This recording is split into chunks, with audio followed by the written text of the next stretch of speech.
আচ্ছা, গোটা উপজেলায় 17 জন বৃত্তি পেয়েছে। 17 জন। এই বৃত্তিটা 3টা ক্যাটাগরিতে এই বৃত্তিটা হয় আর কি। প্রথম ট্যালেন্ট, সাধারণ বৃত্তি, তারপরে স্পেশাল বৃত্তি। তাহলে দুর্গাপুর উপজেলায় একটা ট্যালেন্ট বৃত্তি পেয়েছে, সেটাই আমাদের স্কুল থেকে। আর সাধারণ বৃত্তি পেয়েছে আমাদের থেকে একটা, আর বাকি 6টাই পেয়েছে স্পেশাল বৃত্তিতে।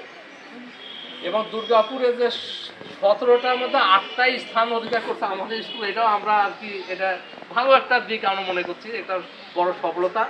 আমি আপনাদের কাছেও আমি দোয়া চাচ্ছি যে আমরা যেন এই সফলতা যেন ধরে রাখতে পারি সামনের বছরগুলোতেও, যেন প্রতি বছরেই যেন আমরা এই সফলতা আমরা ধরে রাখতে পারি।